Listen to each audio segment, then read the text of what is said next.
sanctified as Sri Tribhuwana, Lord of the Three Worlds.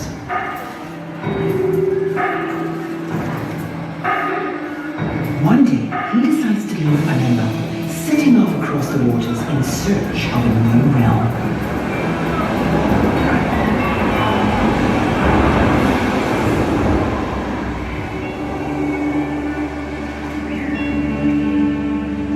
The stones miraculously steer Sangila Utama to the island of Tamasi.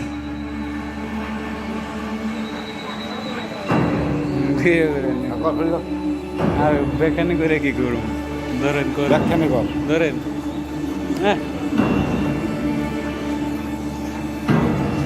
অন্য করে তো ছেড়ে মাঝখানে যান না sir He claims the island on behalf of his lion throne and renames it Singapura or Lion City. Sangila Utama establishes and builds a thriving kingdom and reigns for the next 48 years until his death in 1348. As many as 10,000 people are living here in Singapore during this first glorious period of her history. The next ruler to impact the fate of Singapore is Parameswara, whose rise to power remains a point of contention to this day.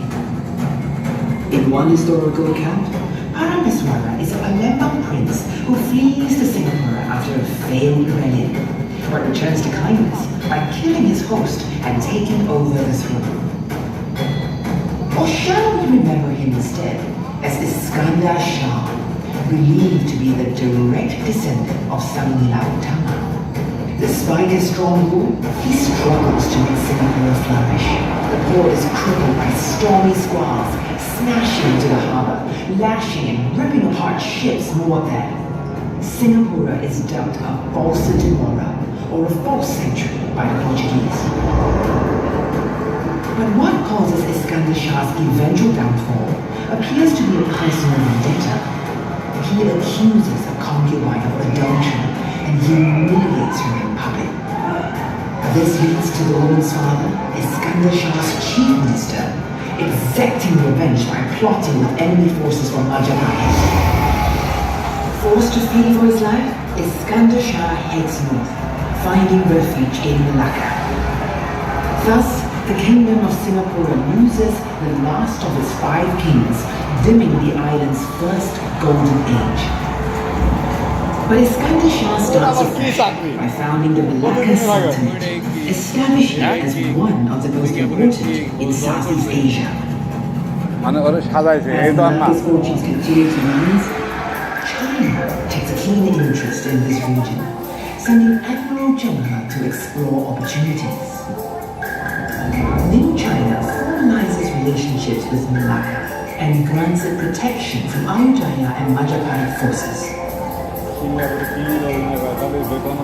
Meanwhile, Singapore grows in strength alongside Malacca as a vital naval base with all-out warriors and powerful cruisers.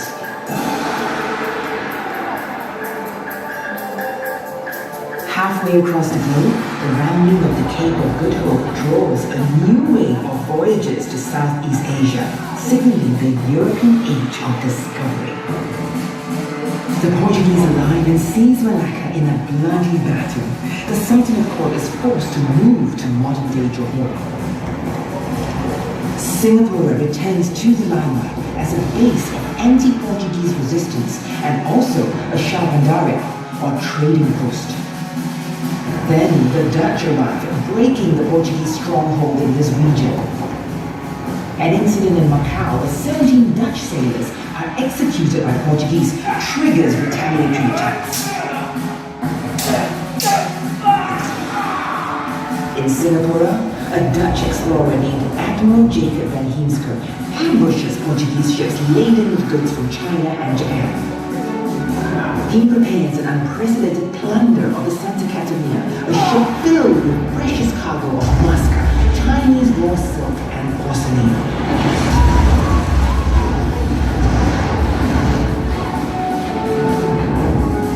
The Santa Catarina and its cargo are taken back to Europe, where it stirs up even greater interest in the wealth and promise of Southeast Asia. The incident opens up relationships between the Dutch and the Johor Sultanate. Watching this battle between the Dutch and the Portuguese is Aceh, where the Sultan has been expecting the chaos to worsen to his political advantage.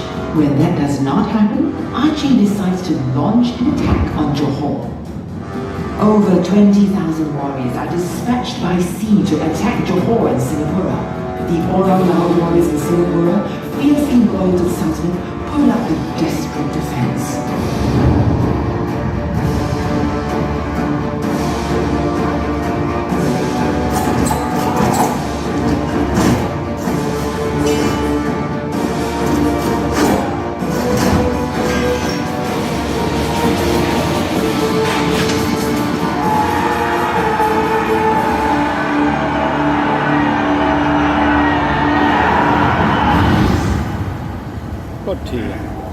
Has the sun begun to set for Singapore?